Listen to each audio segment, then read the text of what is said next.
నపుంసక నాయకులు వాళ్ళ కాడ పెట్టుకున్నారు ఎట్లనో ఏందో మరి కేసీఆర్ కేటీఆర్ది హరీష్ రావుది ఏందో అర్థం కాని పరిస్థితి. ఉమ్. తెలంగాణలో ప్రజలు కూడా ఏమయ్యా ఈ నపుంసక ఎమ్మెల్యేలను పెట్టుకున్నావు కేసీఆర్ అని అది ఆలోచన చేస్తుంది. మరి ఏందో అర్థమైతే వాళ్ళ పరిస్థితి వాళ్ళ ప్రోగ్రామ్ ఏందో మొత్తానికి అయితే ఒకసారి నన్ను అడిగితే ఒకసారి టీఆర్ఎస్ వాళ్ళు టెస్టింగ్ కి పోవాల్సినటువంటి అవసరం ఉన్నదేమో అనిపిస్తుంది.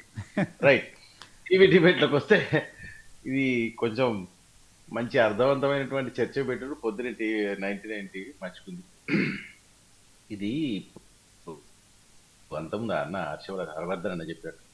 ఈ సాంప్రదాయానికి తెలంగాణలో కొత్త రాష్ట్రంలో తెరదింపింది కేసీఆర్ గారు. 2014 నుంచి 2024 వరకు దగ్గర దగ్గర 42 మంది ఎమ్మెల్యేలు ఎమ్మెల్సీలు ఒక పార్టీలో గెలిచిన తర్వాత వాళ్ళని ఇంకో పార్టీలోకి ప్రభుత్వంలోకి తీసుకొని వాళ్ళు మా పార్టీలోకి వచ్చిండ్రని, తెలుగుదేశం పార్టీ మొత్తం మా పార్టీలో మర్జ్ అయిందని, నేషనల్ పార్టీ అయినటువంటి కాంగ్రెస్ పార్టీ మా పార్టీలో మర్జ్ అయిపోయిందనేటువంటి చెప్పినటువంటి వార్తలు మనం చూడలేదా?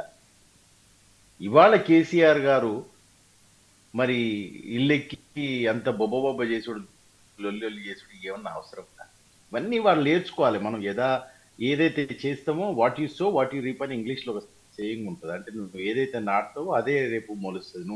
నువ్వు వంకాయ చెట్టు నాటితే వంకాయలే మొలుస్తాయి, వంకాయలే తినాలి. నువ్వు వంకాయ చెట్టు నాటి మరి కొబ్బరికాయలు మొలవాలంటే ఎడికెళ్ళి మొలుస్తాయి? కేటీఆర్ గారికి మాత్రం